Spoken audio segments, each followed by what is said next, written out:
नमस्कार मैत्रिणींनो, आजच्या व्हिडिओमध्ये तुमचे खूप खूप स्वागत। उन्हाळी वाळवण भाग 4मध्ये आज आपण तोंडात ठेवताच विरघळणारे शाबूचे पापड बघणार आहोत। तर त्याची रेसिपी पुढील प्रमाणे।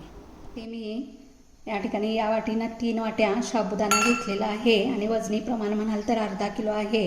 आता हा साबुदाणा या ठिकाणी मी मिक्सरच्या भांड्यामध्ये घालून याला बारीक करून घेणार आहे। इथे तुम्ही बघू शकता मी साबुदाणा असा कोरडा साबुदाणा असा बारीक करून घेतलेला आहे।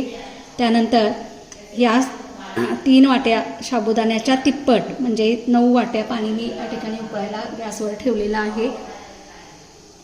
आता याला उकळी आणून द्यायची आहे। तर इथे तुम्ही बघू शकता आपल्या पाण्याला चांगली उकळी आलेली आहे। आता यामध्ये मी चवीपुरतं मीठ घालत आहे, थोडासा चिमूटभर या ठिकाणी पापडखार घालत आहे। उकळत्या पाण्यात घालायचं आहे, नाहीतर याच्या गाठी होऊ शकतात। आणि या ठिकाणी तुम्ही बघू शकता हे एका हाताने हलवत या ठिकाणी घालून घ्यायचं आहे आणि याला एकसारखं हलवून घ्यायचं आहे। याची फ्लेम बारीक करायची आहे, नाहीतर त्याच्या गुठळ्या तयार होतात। तर हे जे आपलं पीठ आहे एकसारखं झालेलं आहे। आता मी खाली उतरलेलं होतं कारण पातेलं जास्त गरम असल्यामुळे ओतता येत नव्हतं।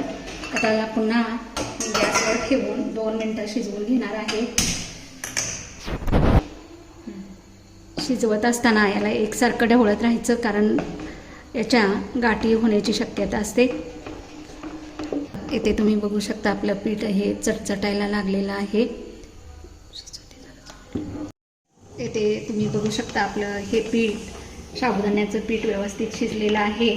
आता याला मी रात्रभर असंच भिजत ठेवणार आहे कारण कोरडे शाबू आपण डायरेक्ट घातलेले आहेत आणि उद्या सकाळी याला आपण त्याच्या पापड्या घालायच्या आहेत। तर याच्यावरती आता मी झाकण ठेवून हे असंच खाली उतरवून ठेवणार आहे।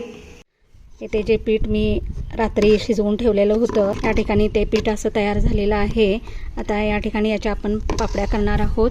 तर त्यासाठी मी इथे एक प्लॅस्टिकचा कागद टाकलेला आहे आणि त्याच्यावरती आपल्याला पाहिजे त्या साईजच्या या ठिकाणी अशा पापड्या घालून घ्यायच्या आहेत।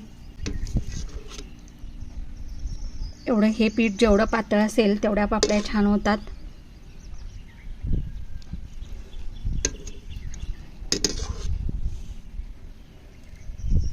मस्त आणि पातळ तोंडात ठेवताच विरघळतात। अशा सर्व पापड्या आपण करून घेणार। आता याला कडक उन्हात 1 दिवस वाळवून घ्यायचे आहे। आपण अर्धा किलो शाबू रात्री भरडून उकळत्या पाण्यात टाकलेला होता आणि सकाळी त्याच्या पापड्या केलेल्या होत्या। तर तुम्ही या ठिकाणी बघू शकता आपल्या पापड्या ह्या किती पातळ आणि ट्रान्सपरंट झालेल्या आहेत। बघा, जरी आकार याचा गोल नसला तरी या ठिकाणी या ज्या पापड्या आहेत अतिशय सुंदर आणि अतिशय कुरकुरीत झालेल्या आहेत। कच्च्या जरी तोंडात टाकल्या तरी विरघळत। शाबूच्या पापड्या वाळून तयार झालेल्या आहेत। तर इथे बघू शकता तेल गरम झालेलं आहे। तर आपली ही पापडी कशी फुलते आहे। वाव, मस्तच। त्याचा आकार बघा किती मोठा झालेला आहे। तर इथे बघू शकता किती सुंदर आणि एकदम कुरकुरीत अशा या पापड्या तयार झालेल्या आहेत। अगदी वयस्कर माणसंही या पापड्या खाऊ शकतात। तर माझी ही रेसिपी तुम्हाला आवडली असेल तर तुम्ही ही अशी रेसिपी करून पहा आणि मला कमेंटद्वारे सांगा। माझ्या चॅनलला लाईक आणि सबस्क्राईब करायला विसरू नका।